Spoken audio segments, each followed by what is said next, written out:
ఈరోజే నాగుల చవితి. ఎంతో విశేషమైన శక్తివంతమైన రోజు ఇది. ప్రతి సంవత్సరం కార్తీక శుద్ధ చవితిని నాగుల చవితి పండుగగా మనం జరుపుకుంటాం.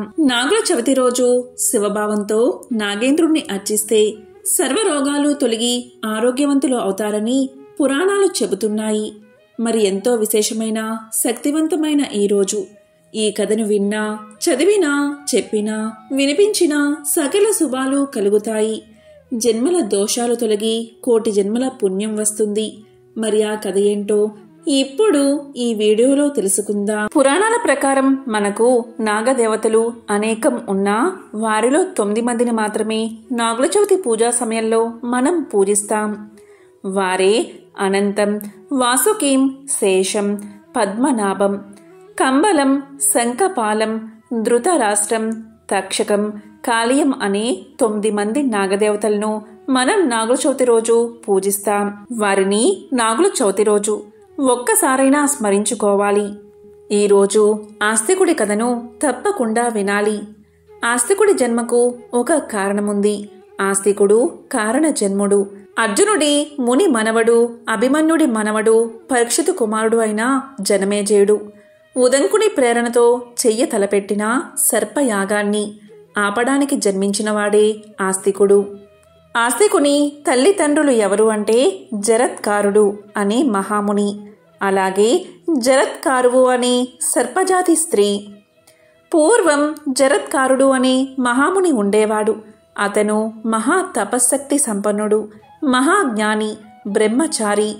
ఒకసారి జరత్కారుడు దేశ సంచారం చేస్తూ పర్వత శిఖరాన ఉన్న ఒక వృక్ష శాఖను వేలాడుతూ సద్గతులు లేక అలమటిస్తున్న తన పితరులను చూసి వారి ఆవేదనను అర్థం చేసుకుని వారికి సద్గతులు కలిగించాలని తలచి వివాహం చేసుకోవాలని నిశ్చయించుకుని కన్యాన్వేషణ చేస్తూ దేశాలు పట్టి తిరుగుతున్నాడు.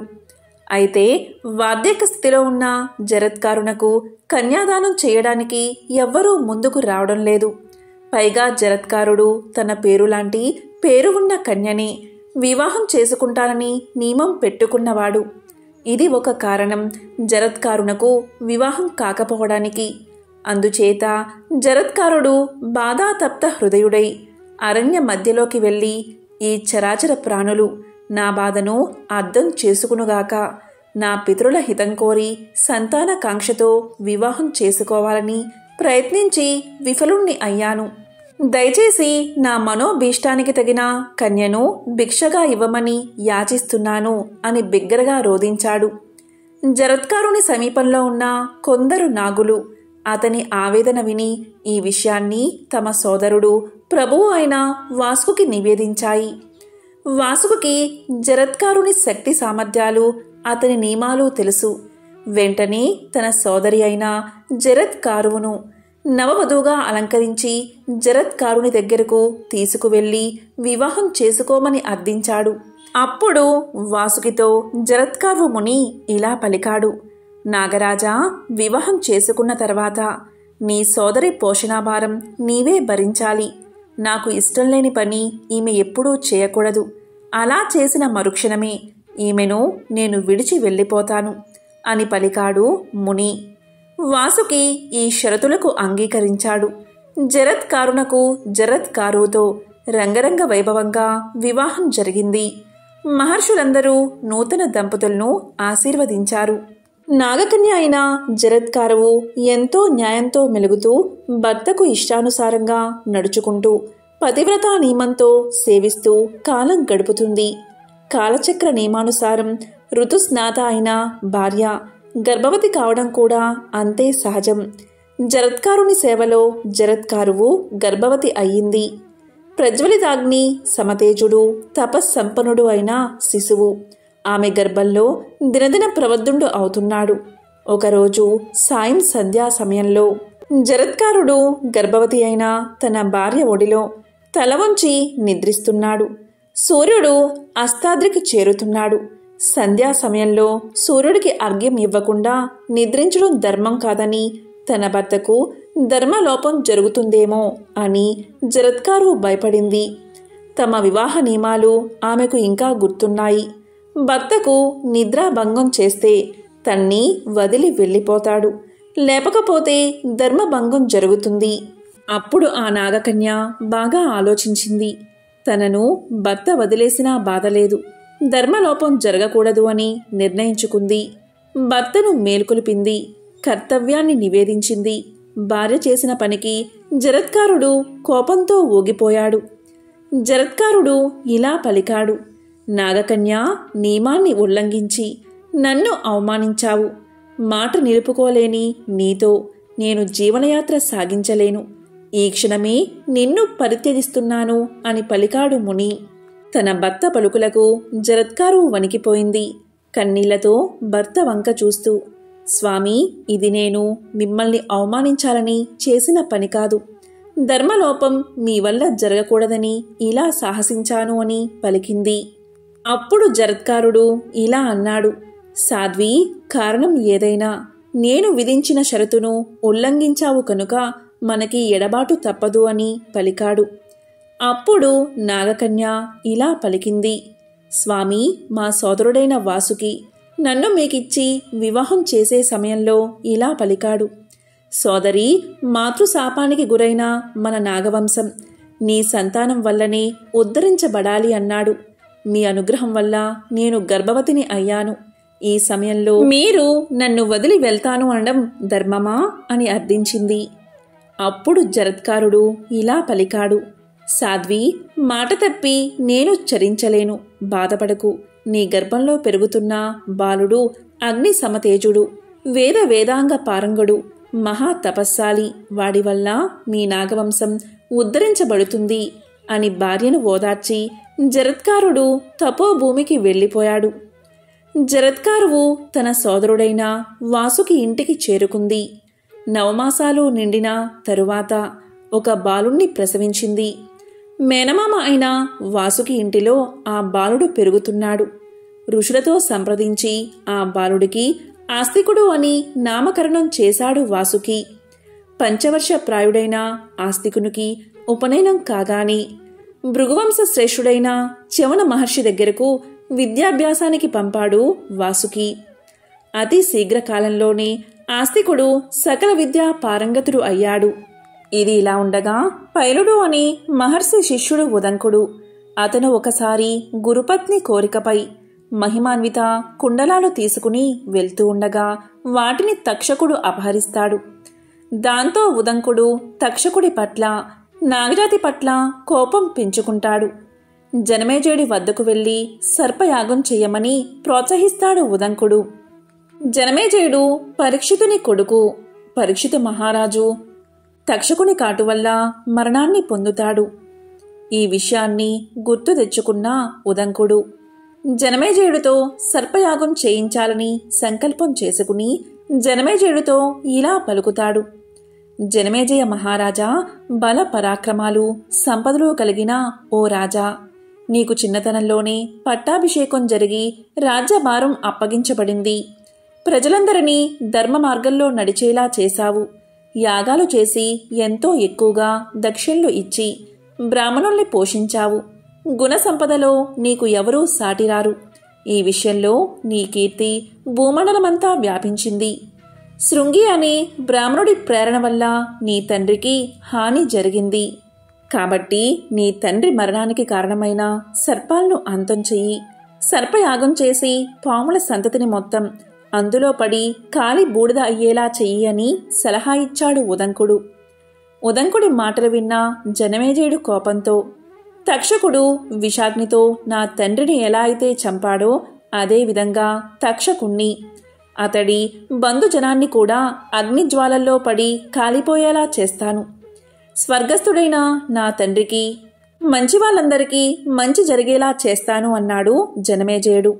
సర్పయాగం ఎలా చెయ్యాలో శాస్త్రాల్లో చెప్పిన విధానం గురించి తనకు వివరంగా చెప్పమని ఋత్వికుల్ని అడిగి తెలుసుకున్నాడు. జనమేజయుడు సర్పయాగం చెయ్యాలన్న నిర్ణయానికి వచ్చాడు. జనమేజయ మహారాజు ధర్మపత్ని కాశీరాజు కుమార్తె వపుష్టమ, ఆమెతో కలిసి సర్పయాగం చేయడానికి దీక్ష తీసుకున్నాడు జనమేజయుడు. శాస్త్రాల్లో చెప్పబడిన కొలతలు, లక్షణాలతో నేర్పరులతో నిర్మించబడిన యజ్ఞకుండము, యజ్ఞానికి కావలసిన అనేక సాధనాలు, అవసరమైన వస్తువులు, కావలసినంత ధనం, ధాన్యం, విధులు నిర్వర్తించడానికి వచ్చిన బ్రాహ్మణులు, యజ్ఞాన్ని చేయించగల గొప్ప ఋత్వికులతో యజ్ఞశాల కలకల్లాడుతుంది. గృహ నిర్మాణ శాస్త్రంలో అనుభవం, పురాణ జ్ఞానం కలిగిన ఒక బ్రాహ్మణుడు జనమేజయుడు దగ్గరకు చేరి ఇలా పలికాడు. మహారాజా జనమేజయ, నువ్వు చేస్తున్న ఈ యజ్ఞం ఋత్వికులు శాస్త్రోక్తంగా చేయించినా కూడా ఒక బ్రాహ్మణుడి కారణంగా మధ్యలోనే ఆగిపోతుంది అని తెలియచేశాడు. కాని అతని మాటలు ఎవరూ పట్టించుకోలేదు. మహారాజు నియోగించిన చవన మహర్షి వంశంలో ప్రసిద్ధుడైన చెండ భార్గవుడు హోతగాను, పింగళుడు అధ్వర్యుడుగాను, సారగ్యురుడు ఋత్వికుడుగాను, కౌత్సుడు ఉద్గాతగాను, వైశంపాయనుడు మొదలైన మహర్షులు యజ్ఞ విధికి పరీక్షకులుగాను ఉండి యజ్ఞం చేయడం ప్రారంభించారు. నల్లటి రంగుగల వస్త్రాలు ధరించి, పొగవల్ల ఎర్రబడ్డ కళ్ళతో యజ్ఞతంత్రాన్ని నడిపించే ఋత్విజులు నెయ్యి మొదలైన పదార్థాలు అగ్నిలో హోమం చేయడం మొదలుపెట్టారు. మంత్ర ప్రభావం వల్ల, హోమంలో వేస్తున్న పదార్థాల ప్రభావం వల్ల పాముల జాతికి రాజులైన పాములు మిగిలిన వాళ్ళని కూడా తమతో తీసుకుని వచ్చి హోమగుండంలో పడుతున్నారు. వాసుకి వంశంలో పుట్టిన కోటీసుడు, మానసుడు, పూర్ణుడు, అలాగే నాగులు, తక్షక వంశంలో పుట్టిన పిండసేక్త, రణబేకుడు, ఉచ్చికుడు, ఇంకా మిగతా నాగులు, అలాగే ధృతరాష్ట్ర, సర్పరాజ వంశంలో పుట్టిన కొన్ని నాగులు, ఇలా చాలా వంశాల వాళ్ళు ఒక్కొక్కలుగా హోమగుండంలోకి వచ్చి పడుతున్నారు. కోరల్లో అగ్నిలాంటి విషం ఉన్నవాళ్ళు, తెల్లటి, నల్లటి, పసుపు పచ్చని, ఎర్రని రంగులు, బాగా ఎత్తుగా ఉన్న దేహాలు, ఒకటి కంటే ఎక్కువ తల్లు ఉన్నవాళ్ళు అందరూ మంత్ర ప్రభావం వల్ల దీనంగా అరుస్తూ వేగంగా వచ్చి హోమగుండంలో పడి కాలి బూడిదవుతున్నారు. పాముల దేహాల నుంచి అగ్నిలో పడేటప్పుడు, కాలేటప్పుడు, కాలిన తర్వాత ముక్కలుగా బద్దలయ్యేటప్పుడు కలుగుతున్న ధ్వని అన్ని దిక్కుల్లోనూ ప్రతిధ్వనించింది. ఆ సమయంలో తక్షకుడు తన్ను రక్షించమని ఇంద్రుణ్ణి వేడుకున్నాడు. ఇంద్రుడు తక్షకుడికి భయపడవద్దని ధైర్యం చెప్పాడు.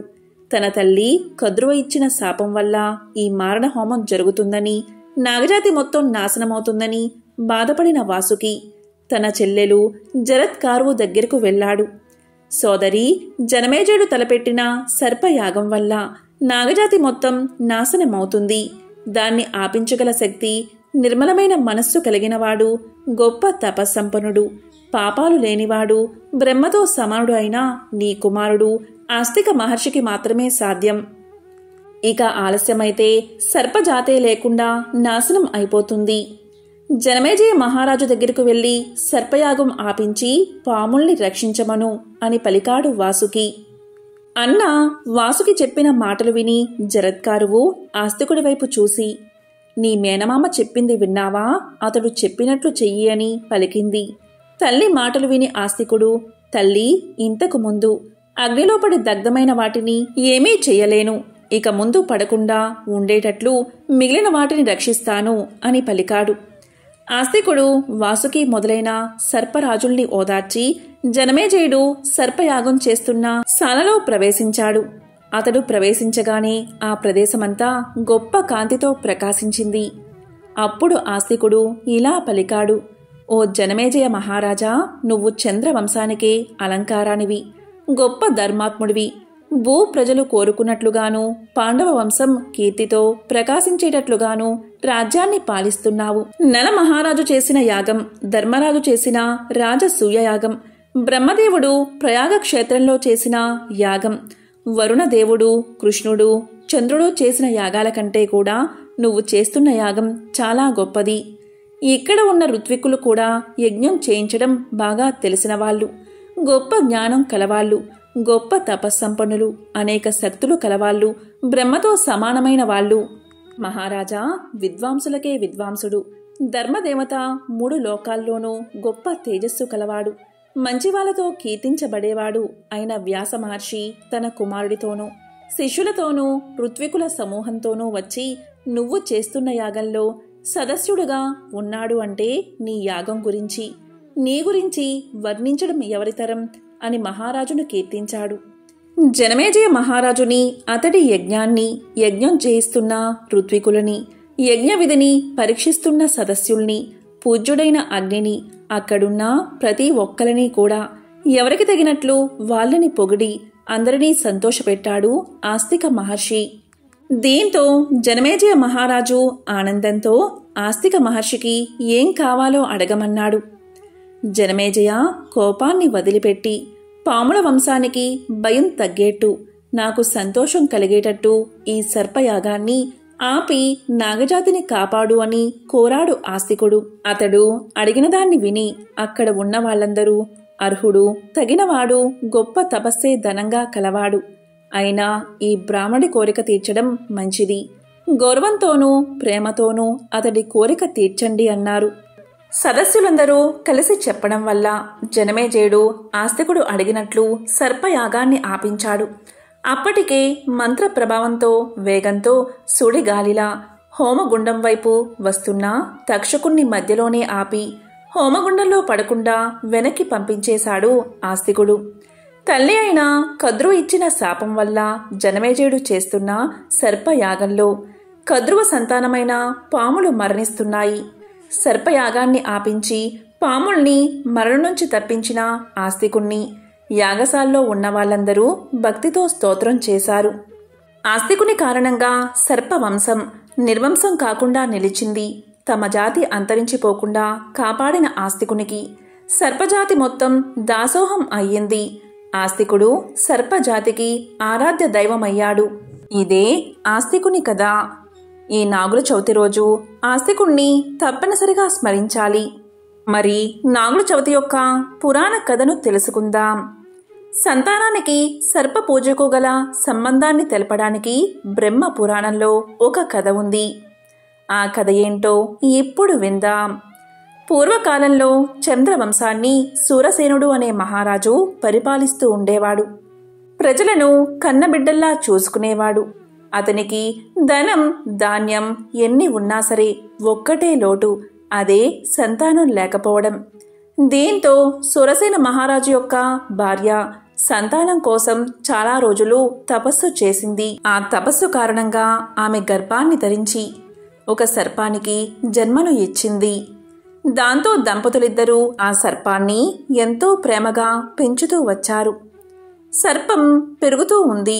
కొన్నాళ్లకు ఆ సర్పం మనుషుల భాషలో మాట్లాడడం మొదలుపెట్టింది. ఆ సర్పం తండ్రిని ఇలా కోరింది. ఓ తండ్రి, నాకు ఉపనయనం చెయ్యండి అని కోరింది. వెంటనే రాజు అలాగే చేశాడు. కొన్నాళ్లకు సర్పం మళ్ళీ ఇలా అడిగింది. ఓ తండ్రి, నాకు వివాహం జరిపించండి అని కోరింది. దీంతో రాజుకు ఏం చెయ్యాలో తోచక ఒక ఖడ్గాన్ని పంపి ఒక రాజకుమార్తెతో పెళ్లి చేసి రప్పించాడు. రాజవంశంలో ఖడ్గంతో అంటే ఎవరు వాడతారో ఆ ఖడ్గాన్ని వేరే ప్రదేశానికి పంపి దానితో వివాహం జరిపిస్తే ఆ రాజుతో వివాహం జరిపించినట్లే అవుతుంది.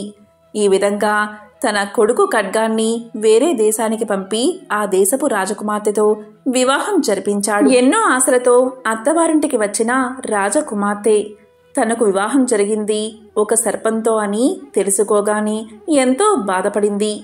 కాని ఆమె ఏమాత్రం భయపడక ఆ పాముతోటే కలిసిమెలిసి ఉంటూ ఉండేది. దీంతో సర్పం భార్యను ఇలా అడిగింది. నన్ను చూస్తే అందరూ భయపడి పారిపోతారు, కానీ నీవు మాత్రం ఎందుకు భయపడవు? నన్ను ప్రేమగా చూసుకుంటున్నావు అని అడగగానే ఆమె ఇలా పలికింది. భర్త ఎలాంటి వాడైనా, ఎటువంటి వాడైనా స్త్రీకి దైవ సమానుడు. దైవాన్ని చూసి భయపడ్డం దేనికి అని సమాధానం చెప్పింది. అప్పుడు ఆ సర్పం భార్యతో ఇలా పలికింది. నేను శివుడి శాపం వల్లే ఇలా అయ్యాను అని చెప్పి ఆమెతో కలిసి చవితి వ్రతం ఆచరించి గౌతమి నదిలో స్నానం చేసి శివుడి సన్నిధిలో శాప విమోచనం పొందింది. ఆ సర్పం అందమైన రూపాన్ని ధరించింది. దీంతో రాజకుమారుడు, రాజకుమార్తె ఎంతో ఆనందంగా జీవితాన్ని సాగించారు. పాముల పడగ నీడవల్ల పశువుల కాపరులు ప్రభువులైన కథలు చాలా ఉన్నాయి. సర్వాయి పాపడు కథ ఇందుకు ఒక నిదర్శనం. పశువులను మేపుతూ చెట్టు నీడలో నిద్రపోతూ ఉన్న పాపడు మీదకు ఎండ రాకుండా 12 పడగల నాగుపాము వచ్చి పడగెత్తి గొడుగు పట్టింది.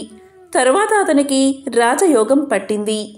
నాగుల చవితి రోజు ముఖ్యంగా ఈ మంత్రాన్ని పఠించడం వల్ల సర్పభయం అంటే పాముల భయం తొలగిపోతుంది. సర్పదోషాల నుండి విముక్తిని పొందుతారు. ఆ మంత్రం ఏంటి అంటే సర్పాపసర్ప భద్రంతే దూరం గచ్చ మహావిష జనమేజయ యాగందే ఆస్తిక వచనం స్మర అనంతాయ నమస్తుభ్యం సహస్ర శిరస్తే నమః నమోస్తు పద్మనాభాయ నాగానాం పతయే నమః అనంతో వాసుకిం శేషః తక్షకః కాళయస్తదః. ఎంతో పవిత్రమైన విశేషమైన ఈ నాగుల చవితి రోజు ఈ కథను విన్నా, చదివినా, చెప్పినా, వినిపించినా సకల శుభాలు కలుగుతాయి. సర్ప భయం ఉండదు. సర్పదోషాలు తొలగిపోతాయి. ఓం నాగేంద్రాయ నమో నమః. ఓం నమః శివాయ.